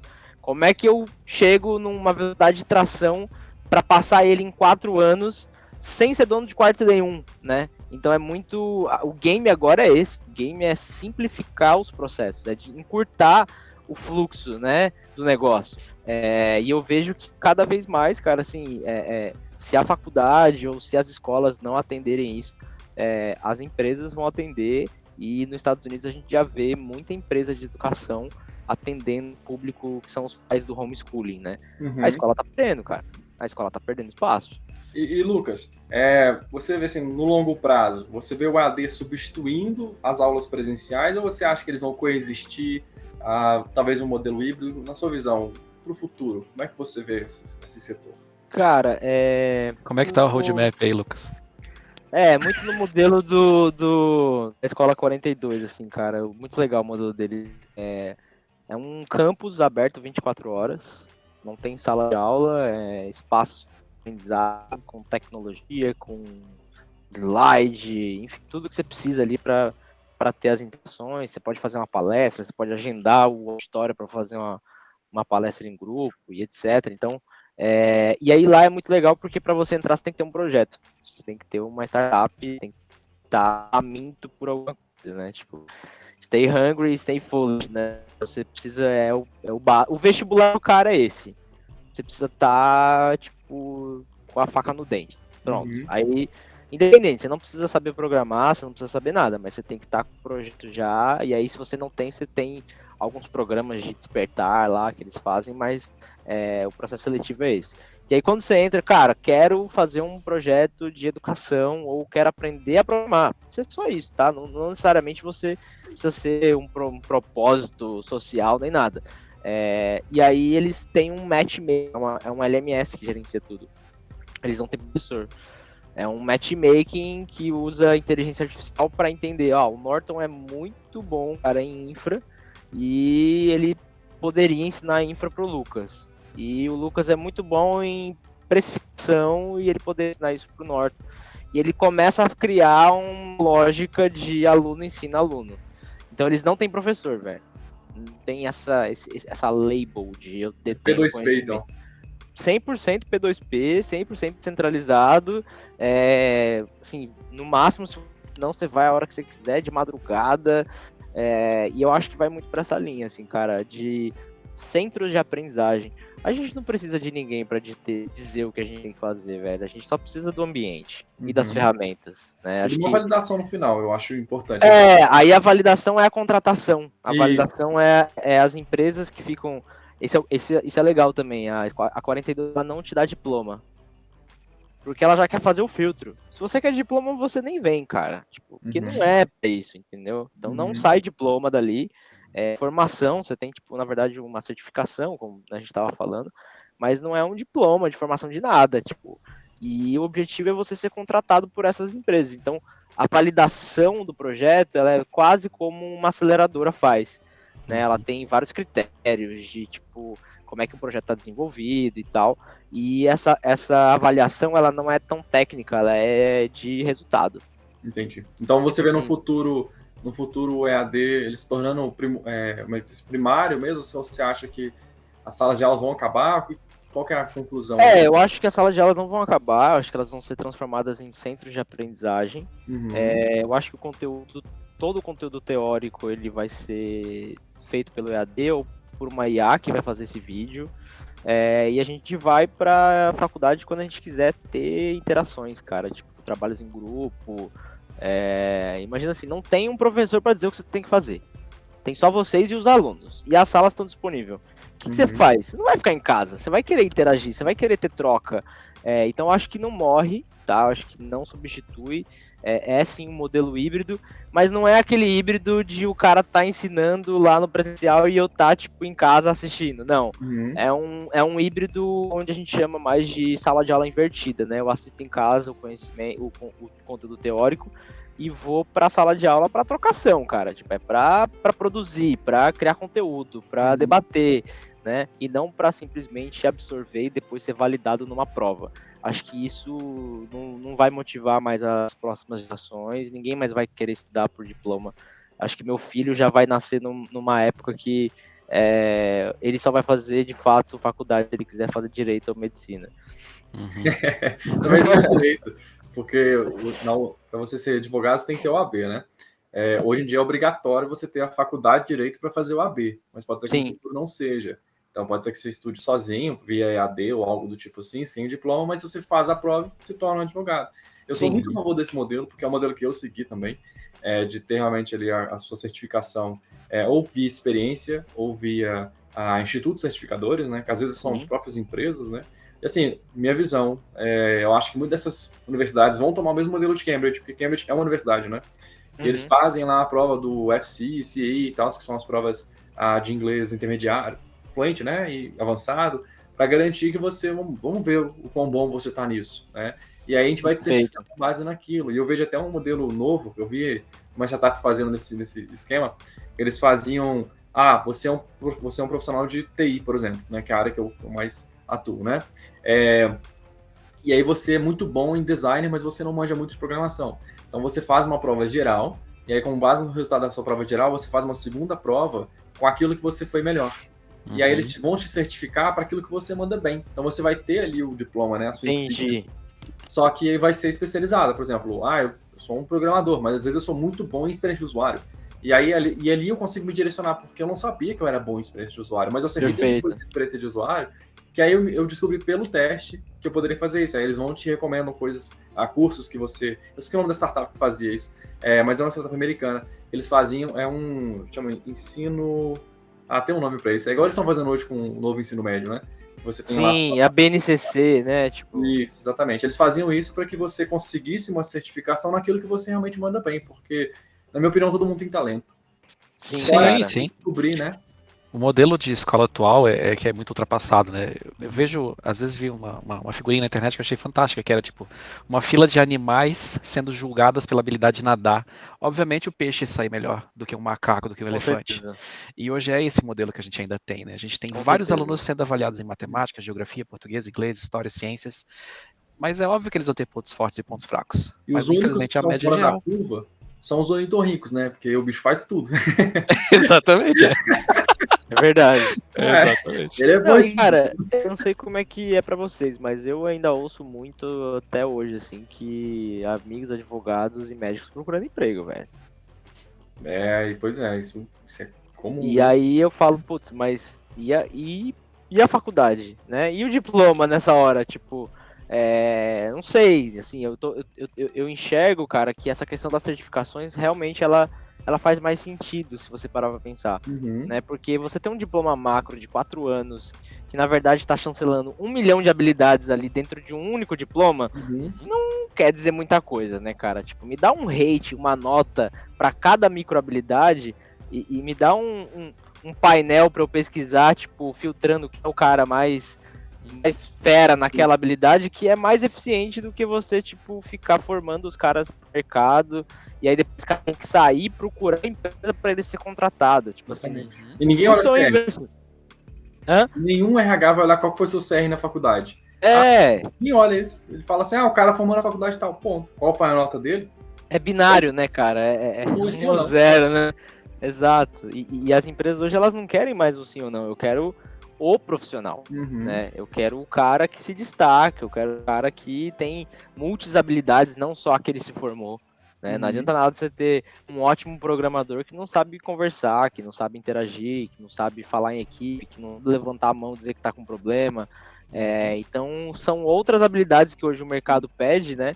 E aí, quando eu ouço um amigo meu falando, cara, eu sou formado em Direito, tô na OAB e tô procurando emprego, é um alerta que, assim, já passou de um problema e agora vira um caos mesmo. A gente vai viver nos próximos anos aí, provavelmente, uma luta entre as empresas de tecnologia para dar o que restou dos bons profissionais de TI, porque o resto tá tudo contratado, cara. Exato. Já tá tudo contratado, né? Quem tá entrando no mercado agora tem a peneirinha ali, tem toda a jornada, né, de formar os júniores, de você contratar um júnior, mas vocês mesmos sabem, vocês trabalham com isso, empresa grande não tá pensando muito em informação, ele quer contratar o Neymar e que ele já saia jogando. Ele quer arrancar o Neymar do outro time, né? Não tem, né? Inclusive, você comentou de jogador de futebol, foi uma coisa que eu pensei. Na hora que essa startup estava fazendo, poxa, ok, o João ali, ele é um programador, mas ele manja muito bem experiência de usuário. Eu lembrei do FIFA, sabe, do PlayStation, que lá mostrava assim, você tem lá um jogador, ele corre muito, mas ele chuta mal. E aí tinha aquele gráfico, aquele hexágono, que mostrava onde que ele... Gráfico aranha, né? Isso. Onde que onde ele era bom, onde ele era ruim. Isso é interessante porque às vezes eu estou contratando uma pessoa que era um programador, mas eu quero um que manje muito bem de experiência de usuário. E como é que eu vou saber isso? Eu, geralmente, quando eu estou contratando, eu olho para ver se a pessoa fez esses nanodegrees, se ele tem ali algum certificado ou algum curso especializado na área de desenvolvimento de experiência de usuário, né? Porque o cara pode ser um front-end, né, que é o desenvolvedor que faz as interfaces, mas não manja nada de experiência de usuário. Para mim não adianta, porque o cara que vai fazer interface e não preocupa com a experiência do usuário, para mim não vai saber o que ele está fazendo, né? É verdade. Então, assim, é importante ter isso. É a mesma coisa quando você vai contratar mão de obra não só para sua área de TI, né? Por exemplo, se eu vou contratar um cara que vai construir minha casa, eu prefiro contratar uma construtora, né? Que tenha feito trabalhos que eu admiro, que eu vejo que, putz, os caras mandam muito bem nisso. Porque sempre tem uma empresa que vai mandar melhor em algum aspecto, né? Por exemplo, essa daqui é mais barata, mas eles têm os melhores arquitetos. Essa aqui é mais cara, entendeu? Então, assim, sempre tem esse ponto ali que vai faltando, vai complementando, né? E seria muito interessante a gente ter, pelo menos assim, do ponto de vista de empregador, ter acesso aos skills test das pessoas, né? Mapeado dessa forma, uma certificação que eu possa saber onde que é o ponto forte, o ponto fraco daquela pessoa e ver se eu consigo ou não abraçar aquele ponto fraco também, porque às vezes a pessoa, meu trabalho aqui como desenvolvedor não tem contato com o cliente. Então, se o cara não manja muito bem de habilidade interpessoal, não faz diferença, ele não vai ter contato com o cliente, então não preciso que ele seja um bom falador em público. Agora, se eu vou contratar alguém para liderar um time, alguém para poder mexer com o setor de vendas, eu já preciso que essa pessoa tenha realmente uma habilidade para isso. Então é interessante a gente ter isso, e é difícil você filtrar em entrevista todas essas habilidades, que é muita coisa para você fazer em, sei lá, meia hora de entrevista para pessoas. Sim. Aí você fica mandando aqueles cara, textos, tipo, você tá num avião, e aí você decide salvar quem? Aí fica mandando essas perguntas idiotas, e eu não filtro. Não, e assim, cara, eu vejo que a gente aqui no laboratório, a gente tá tentando misturar alguns elementos para resolver esse problema. IA, blockchain e criptomoeda. A gente entende, cara, que assim, imagina uma inteligência artificial do TikTok que te conhece melhor que você, te dizendo essas habilidades. E aí imagina uma inteligência artificial fazendo a validação dessa habilidade em blockchain, falando pro empregador, cara, o profissional que você precisa, ele tá ali, ó. O cara mais top nessa habilidade é o que você precisa, ele tá ali. A nova Cato, né? A gente entende também que cada ação que você faz, cara, relacionada àquela habilidade, seja ela um trabalho, um estudo, uma interação, aquilo te gera conhecimento, gera um token, uma insígnia, né? E então é meio que você se retroalimenta, você vai acumulando esses tokens de conhecimento, né? E isso meio que já é o seu próprio currículo. Então suas experiências vão virando pontos que você vai acumulando e isso vai ser analisado no ranking, né? A gente acha que a união dessas tecnologias pode ser que resolva esse problema. Não é um produto ainda, mas a gente entende que, cara, o mundo já evoluiu a nível de criptografia, a nível de inteligência artificial, para ter isso, né? Para a gente conseguir ter ali, que nem eu tenho o Sales Navigator do LinkedIn, eu tenho o Job Hunter do LinkedIn, só que agora eu quero usar a inteligência artificial e blockchain para validar esse tipo de habilidade, porque, cara, a faculdade de assinar que você se formou lá, tipo, não vale nada, na verdade, para mim, porque eu só vou saber na prática, né? Agora, imagina se toda vez que você demitisse alguém, você fizesse avaliação e isso ficasse registrado também para o próximo empregador, né? Tipo, poder analisar esse profissional. Então, acho que assim como o Uber faz, né? O esquema de você dar rating no motorista, e isso de uma certa forma facilita com que o próximo passageiro analise a proficiência desse profissional. Eu acho que vai acontecer isso também, cara. Acho que a gente vai ter rating de tudo, assim, sabe? E tomar as decisões também como a gente toma dentro do Uber. Eu demorei pra analisar isso, assim, né? Tipo, mas hoje eu já olho, cara. Eu olho quantas corridas o cara tem, eu olho se tem algum ponto de alerta ali, tipo. E é importante para uma comunidade descentralizada você ter, tipo, feedback, rating, né? Para proteger de possíveis fraudes, etc. Então acho que vai vir para esse lado também, sabe, cara? Tá cheio de influencer aí, tipo, criando curso, e na verdade, tipo, você sabe que ali é muito mais marketing do que conteúdo puro, né? Vai cair todo mundo a hora que tiver um rating em blockchain, e antes de eu comprar o curso desse cara, eu poder ver essa nota e ver se de fato os alunos dele tiveram um aumento nas habilidades, sabe? Eu acho que a gente está indo para um mundo onde a tecnologia vai eliminar, vai reciclar esse tipo de negócios que de fato não agregam aí valor ou conhecimento e estão mais tentando vender o próximo peixe aí para tentar lucrar na onda da Hotmart, né? Legal. Lucas, a gente vai chegando aqui ao fim do nosso podcast. Gostaria muito de agradecer a sua presença. Acho que o conteúdo que a gente tem aqui nesse podcast é fantástico. Sensacional. Foi melhor do que a gente esperava. A gente falou aqui de multiverso, falamos sobre produção de conteúdo, falamos sobre o futuro aí da educação, né, na nossa visão aqui.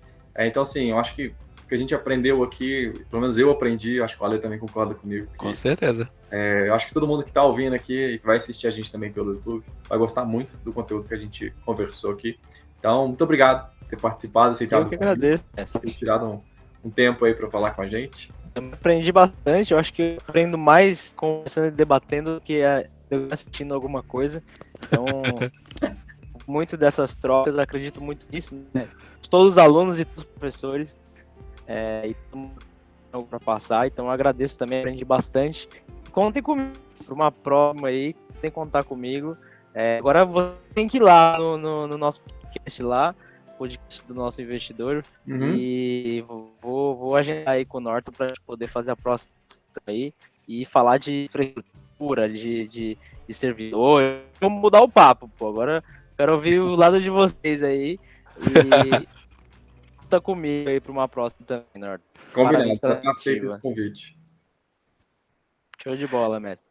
Tá, joia, então. Valeu, Ale. Obrigado também pela sua presença aí. Imagina, Lucão, foi um prazer, cara. E obrigado por todos os apoios aí de madrugada. É bom que agora você já sabe um pouquinho da história, de onde vem, aí você vai ter um pouco mais de carinho na hora de resolver, pô. Tá vendo? Missão é nobre, Ale. Me ajuda. Ah, com certeza. Então, pessoal, muito obrigado por ter ouvido, assistido e acompanhado a gente todo esse assunto. Gostaria de pedir, antes que vocês desliguem, eu passo o próximo podcast. Lembra que a gente comentou de novos podcasts aqui, né? De podcasts que a gente já tinha, na verdade. Curta o vídeo ou segue o nosso Infinity Cast no Spotify. Spotify também. Exatamente, pelo algoritmo ver que a gente está produzindo conteúdo legal e possa te recomendar coisas parecidas, né? Principalmente se for produzida por nós também. É isso aí. Gostou então do assunto? Pessoal. Ficou com alguma dúvida? Comenta. A gente gosta de responder vocês. Exatamente, igual a gente comenta. Se você não gostou, pode comentar também, a gente não tem problema, a gente está sempre buscando aprender, tá? A gente está sempre buscando revalidar o que a gente está fazendo aqui e produzir o melhor conteúdo que a gente pode para vocês. E é isso, pessoal. Então a gente termina esse programa aqui e uma boa tarde, um bom dia, uma boa noite para você que está nos ouvindo, nos acompanhando. Até mais. Tchau, tchau. Valeu, pessoal. Até. Tchau, tchau, gente. Até a próxima.